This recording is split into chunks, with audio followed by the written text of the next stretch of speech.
ಶಿಸ್ತು ಕ್ರಮದ ತೂಗುಗತಿಯಲ್ಲಿ ಜಮೀರ್ ದಾವಣಗೆರೆ ಬೆಳವಣಿಗೆಯ ಬೆನ್ನಲ್ಲೇ ಹೊಸ ಆಟವನ್ನ ಆರಂಭಿಸಿದ್ದಾರೆ. ತನ್ನ ಪಟ್ಟವನ್ನ ಉಳಿಸಿಕೊಳ್ಳೋದಕ್ಕೆ ಇದೀಗ ವಿಕ್ಟಿಮ್ ಕಾರ್ಡ್ ತಂತ್ರವನ್ನ ಪ್ರಯೋಗ ಮಾಡ್ತಾ ಇದ್ದಾರೆ. ದಾವಣಗೆರೆಯಲ್ಲಿ ಕಾಂಗ್ರೆಸ್ನಲ್ಲಿ ದಿನಕ್ಕೊಂದು ಬೆಳವಣಿಗೆಗಳು ಆಗ್ತಾ ಇದೆ. ಅಲ್ಲಿನ ಈ ಒಂದು ಚುನಾವಣಾ ಸಂದರ್ಭದಲ್ಲಿ ಆದಂತಹ ಬೆಳವಣಿಗೆಗಳು, ಅದರ ಪರಿಣಾಮಗಳು ಈಗ ಆಗ್ತಾ ಇದೆ. ಜಮೀರ್ ಅಹಮದ್ಗೆ ಡಿಸಿಎಂ ಪಟ್ಟಕ್ಕೆ ಬೇಡಿಕೆಯನ್ನ ಇಡಲಾಗಿದ್ದು, ನಿರಂತರ ನಿರ್ಲಕ್ಷ್ಯದ ವಿರುದ್ಧ ಮುಸ್ಲಿಮರು ಆಕ್ರೋಶವನ್ನ ವ್ಯಕ್ತಪಡಿಸಿದ್ದಾರೆ. ಜಮೀರ್ ಜೊತೆ ನಾವಿದ್ದೇವೆ ಅನ್ನುವಂತಹ ಪೋಸ್ಟ್ ಅನ್ನ ಹಾಕಿದ್ದಾರೆ. ದಾವಣಗೆರೆ ದಕ್ಷಿಣದಲ್ಲಿ ಪಕ್ಷ ವಿರೋಧಿ ಚಟುವಟಿಕೆ, ಎಸ್ಡಿಪಿಐಗೆ ಸಹಾಯ ಮಾಡಿದ ಆರೋಪದ ಹಿನ್ನೆಲೆಯಲ್ಲಿ ಇದೀಗ ಸಚಿವ ಜಮೀರ್ ವಿರುದ್ಧ ಕೂಡ ಆರೋಪ ಕೇಳಿ ಬಂದಿತ್ತು, ದೂರು ದಾಖಲಾಗಿತ್ತು. ಜೊತೆಗೆ ಅಲ್ಪಸಂಖ್ಯಾತ ಘಟಕದ ಅಧ್ಯಕ್ಷರ ರಾಜೀನಾಮೆ ಕೂಡ ಕೊಟ್ಟಿದ್ರು. ಜೊತೆಗೆ ಆ ಒಂದು ಘಟಕವನ್ನೇ ವಿಸರ್ಜನೆ ಕೂಡ ಮಾಡಲಾಗಿತ್ತು. ಇಂತಹ ಸಂದರ್ಭದಲ್ಲಿ ಜಮೀರ್ ವಿರುದ್ಧ ಹೈಕಮಾಂಡ್ಗೆ ಈಗಾಗಲೇ ವರದಿಯನ್ನ ಸಲ್ಲಿಕೆ ಮಾಡೋದಕ್ಕೂ ಕೂಡ ತಯಾರಿ ಆಗಿತ್ತು.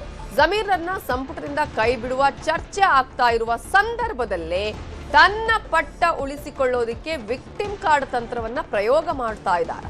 ಪಟ್ಟ ಉಳಿಸಿಕೊಳ್ಳೋದಕ್ಕೆ ಜಮೀರ್ ಅಹಮದ್ ಅವರು ಈಗ ಹೊಸ ಆಟ ಆರಂಭಿಸಿದ್ರ. ಎಸ್ಡಿಪಿಐಗೆ 8ರಿಂದ 10 ಕೋಟಿ ಫಂಡಿಂಗ್ ಆಗಿದೆ ಅನ್ನುವ ಆರೋಪ ಕೇಳಿ ಬಂದಿದ್ದು, ಜಮೀರ್ ವಿರುದ್ಧ ಪಕ್ಷ ವಿರೋಧಿ ಚಟುವಟಿಕೆಯ ಆರೋಪ ಆಲ್ರೆಡಿ ಇದೆ. ದಾವಣಗೆರೆ ದಕ್ಷಿಣ ಕ್ಷೇತ್ರದಲ್ಲಿ ಪಕ್ಷದ ವಿರುದ್ಧವೇ ಕೆಲಸ ಮಾಡಿದ್ದಾರೆ ಅನ್ನುವಂತಹ ಆರೋಪ ಇದೆ. ಯಾರ್ಯಾರು ಹೇಳಿದ್ದಲ್ಲ, ಮುಸ್ಲಿಂ ಮುಖಂಡರುಗಳೇ ಈ ವಿಚಾರದಲ್ಲಿ ಹೇಳಿರೋದು. ಪರೋಕ್ಷವಾಗಿ ಆ ವಿಚಾರವನ್ನ ರಿಜ್ವಾನ್ ಅರ್ಷದ್ ಆಗಿರ್ಬೋದು, ಸಲೀಮಾ ಅವರು ಆಗಿರ್ಬೋದು, ಅಥವಾ ನಾಸಿರ್ ಅವರಾಗಿರ್ಬೋದು, ಈಗ ಅವರೆಲ್ಲರೂ ಕೂಡ ಹೇಳಿರುವಂತಹ ವಿಚಾರಗಳೇ. ಸೊ ಅಲ್ಪಸಂಖ್ಯಾತ ಮುಖಂಡರುಗಳೇ ಹೇಳಿರೋದು ಜಮೀರ್ ವಿರುದ್ಧ ಈ ರೀತಿಯ ಮಾತುಗಳು. ಆದ್ರೆ ಇದೀಗ ತನ್ನ ಪಟ್ಟವನ್ನ ಉಳಿಸಿಕೊಳ್ಳೋದಕ್ಕೆ ಜಮೀರ್ ನಾನಾ ತಂತ್ರಗಾರಿಕೆಯನ್ನ ಈ ಮೂಲಕ ಮಾಡ್ತಾ ಇದ್ದಾರೆ. ಜೊತೆಗೆ ಡಿಸಿಎಂ ಪಟ್ಟದ ವಿಚಾರವನ್ನ ಕೂಡ ಇದೀಗ ಮುನ್ನೆಲೆಗೆ ತರ್ತಾ ಇದ್ದಾರೆ. ಈ ಒಂದು ಸಚಿವ ಸ್ಥಾನ ಉಳಿಸಿಕೊಳ್ಳುವಂತಹ ತಂತ್ರಗಾರಿಕೆನ, ಅಥವಾ ಈ ಮೂಲಕ ಈಗ ಏನೆಲ್ಲ ಬೆಳವಣಿಗೆಗಳು ಆಗ್ತಾ ಇದೆ, ತಾನು ಏನು ಮಾಡಿಲ್ಲ ಅನ್ನೋದನ್ನ ತೋರಿಸುವಂತಹ ಶಕ್ತಿ ಪ್ರದರ್ಶನದ ಕೆಲಸವನ್ನ ಕೂಡ ಮಾಡಲಾಗ್ತಾ ಇದೆ. ಇದೀಗ ಇಷ್ಟು ದಿನಗಳ ಕಾಲ ಮುಸ್ಲಿಮರಿಗೆ ಏನೂ ಮಾಡಿಲ್ಲ, ಈಗಲಾದ್ರೂ ಅಟ್ಲೀಸ್ಟ್ ಡಿಸಿಎಂ ಪೊಸಿಷನ್ ಅವರಿಗೆ ಕೊಡಬೇಕು ಅನ್ನುವ ಪೋಸ್ಟರ್ಗಳು ಕೂಡ ಈಗ ಹರಿದಾಡ್ತಾ ಇರುವಂತದ್ದು. ಈ ಹಿನ್ನೆಲೆಯಲ್ಲಿ ಏನೆಲ್ಲ ಆಗತ್ತೆ, ಕಾಂಗ್ರೆಸ್ನ ಆಂತರಿಕ ಕಲಹ ಯಾವ ರೀತಿಯಾಗಿ ಎಲ್ಲಿಗೆ ಹೋಗಿ ಮುಟ್ಟುತ್ತೆ, ದಾವಣಗೆರೆ ದಕ್ಷಿಣ ಅನ್ನುವಂತಹ ವಿಚಾರವೇ ಇದೀಗ ಕಾಂಗ್ರೆಸ್ಗೆ ಒಂದು ದೊಡ್ಡ ಮಟ್ಟದಲ್ಲಿ ಆತಂಕಕ್ಕೆ ಕಾರಣ ಆಗಿರೋದು. ಇದೇ ವಿಚಾರಕ್ಕೆ ಸಂಬಂಧಪಟ್ಟ ಹಾಗೆ ಇನ್ನಷ್ಟು ಡೀಟೇಲ್ಸ್ ಅನ್ನ ಕೊಡೋದಕ್ಕೆ ನಮ್ಮ ರಿಪೋರ್ಟರ್ ಕೃಷ್ಣ ಈಗ ನೇರ ಸಂಪರ್ಕದಲ್ಲಿ ಜಾಯಿನ್ ಆಗಿದ್ದಾರೆ.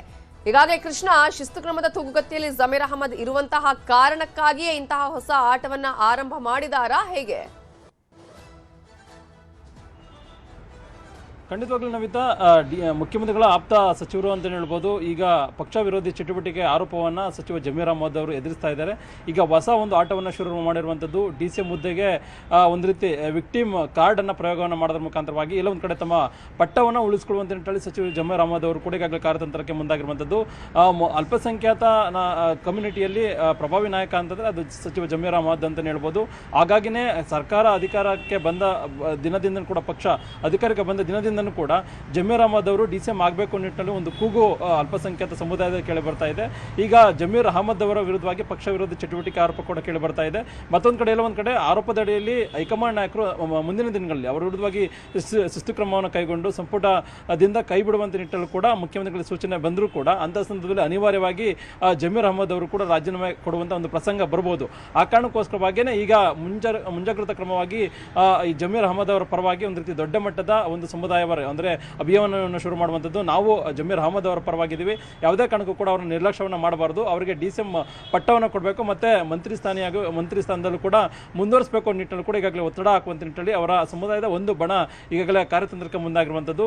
ಈಗಾಗಲೇ ಏನು ದಾವಣಗೆರೆ ದಕ್ಷಿಣ ವಿಧಾನಸಭಾ ಕ್ಷೇತ್ರದಲ್ಲಿ ಅಲ್ಪಸಂಖ್ಯಾತ ಸಮುದಾಯದಲ್ಲೇ ಬಣಗಳು ಏರ್ಪಾಡಾಗಿರುವಂಥದ್ದು. ಒಂದು ಕಡೆಗೆ ರಿಜ್ವಾನ್ ಅರ್ಷದ್ ಅವರ ನೇತೃತ್ವದಲ್ಲಿ ಈ ಒಂದು ಟೀಮ್ ವಿರುದ್ಧವಾಗಿ ಅಂದ್ರೆ ಜಮೀರ್ ಆಗಿರ್ಬೋದು, ನಜೀರ್ ಅಹಮದ್ ಆಗಿರ್ಬೋದು, ಮತ್ತೊಂದು ಕಡೆ ಅಬ್ದುಲ್ ಜಬ್ಬಾರ್ ಆಗಿರ್ಬೋದು, ಇವರು ವಿರುದ್ಧವಾಗೂ ಕೂಡ ಪರೋಕ್ಷವಾಗಿ ಒಂದು ರೀತಿ ವಾಗ್ದಾಳಿಯನ್ನು ಕೂಡ ಮಾಡ್ತಿರುವಂಥದ್ದು. ಈಗಾಗಲೇ ಒಬ್ಬರು ತಲೆದಂಡ ಆಗಿದೆ, ಅಬ್ದುಲ್ ಜಬ್ಬಾರ್ ಅವರು ರಾಜೀನಾಮೆಯನ್ನು ಕೊಟ್ಟಿದ್ದಾರೆ.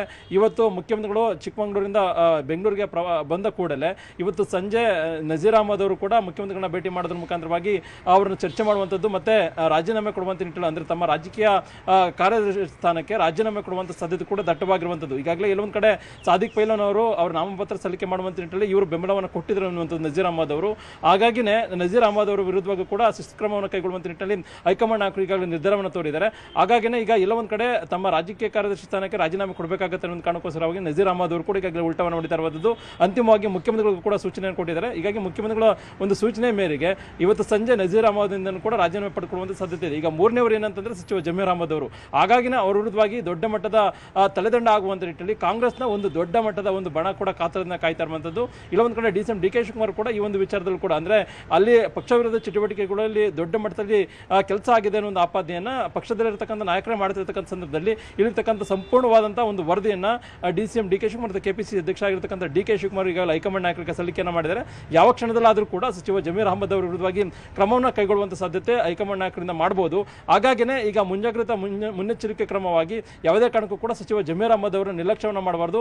ಅವರಿಗೆ ಮಂತ್ರಿ ಸ್ಥಾನದಲ್ಲಿ ಮುಂದುವರಿಸಬೇಕು. ಮತ್ತೊಂದು ಕಡೆ ಡಿಸಿಎಂ ಹುದ್ದೆಯಲ್ಲೂ ಕೂಡ ಡಿಸಿಎಂ ಸ್ಥಾನವನ್ನು ಕೂಡ ಕೊಡಬೇಕು ಅನ್ನೋ ನಿಟ್ಟಿನಲ್ಲಿ ಅವರ ಒಂದು ಸಮುದಾಯದ ಒಂದು ವರ್ಗ ಅವರ ಪರವಾಗಿ ದೊಡ್ಡ ಮಟ್ಟದ ಬ್ಯಾಟಿಂಗ್ ಅನ್ನು ಕೂಡ ಮಾಡ್ತಾ ಇದೆ. ಮತ್ತೆ ಬರುವಂತ ದಿನಗಳಲ್ಲಿ ಸಚಿವ ಜಮೀರ್ ಅಹಮದ್ ಅವರನ್ನ ನಿರ್ಲಕ್ಷ್ಯ ಮಾಡದೇ ಆದಲ್ಲಿ, ಸಂಪುಟದಿಂದ ಕೈ ಬಿಟ್ಟದೇ ಆದಲ್ಲಿ, ಡಿಸಿಎಂ ಹುದ್ದೆಯನ್ನು ಕೊಟ್ಟಿಲ್ಲ ಅಂತಂದ್ರೆ ಕಾಂಗ್ರೆಸ್ 2028ರ ವಿಧಾನಸಭಾ ಚುನಾವಣೆಯಲ್ಲಿ ದೊಡ್ಡ ಮಟ್ಟದ ಪೆಟ್ಟನ್ನ ತಿನ್ನುತ್ತೆ ಅನ್ನೋ ಒಂದು ಸಂದೇಶವನ್ನು ಕೊಡುವಂತ ನಿಟ್ಟಿನಲ್ಲಿ ಕೂಡ ಮುಂದಾಗಿದೆ. ಹೀಗಾಗಿ ನೋಡಬೇಕಾಗುತ್ತೆ ಕಾಂಗ್ರೆಸ್ ಹೈಕಮಾಂಡ್ ನಾಯಕರ ನಡೆ ಏನಿರುತ್ತೆ ಅದರ ಆಧಾರದ ಮೇಲೆ ಸಚಿವ ಜಮೀರ್ ಅಹಮದ್ ಅವರ ಭವಿಷ್ಯ ನಿರ್ಧಾರ ಆಗುತ್ತೆ ಅನ್ನುವಂಥದ್ದು. ಸಚಿವ ಜಮೀರ್ ಅಹಮದ್ ಅವರು ಸದ್ಯಕ್ಕೆ ಕರ್ನಾಟಕದಲ್ಲಿಲ್ಲ, ಮುಂಬೈ ಪ್ರವಾಸದಲ್ಲಿದ್ದಾರೆ. ಇವತ್ತು ರಾತ್ರಿ ಅಥವಾ ನಾಳೆ ಬೆಳಗ್ಗೆ ಬರುವಂತ ಸಾಧ್ಯತೆ ಇದೆ.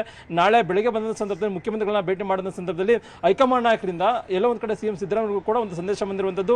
ಜಮೀರ್ ಅಹಮದ್ ಅವರ ವಿಚಾರದಲ್ಲೂ ಕೂಡ ಒಂದು ಕ್ರಮವನ್ನು ಕೈಗೊಳ್ಳಿ ಅನ್ನುವಂಥದ್ದು.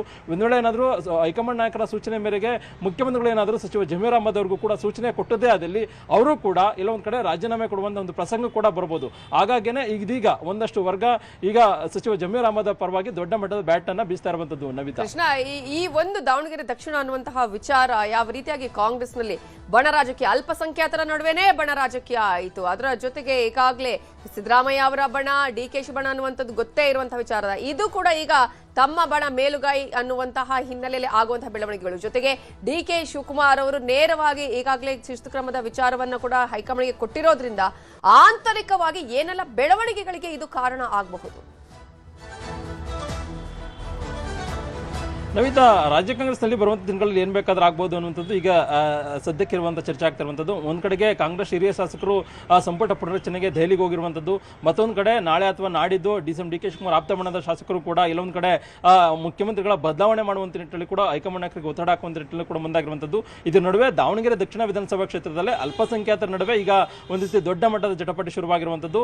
ಸಚಿವ ಜಮೀರ್ ಅಹಮದ್ ಅವರು ಪ್ರಭಾವಿ ನಾಯಕರು, ಅದರಲ್ಲಿ ಎರಡು ಮಾತಿಲ್ಲ.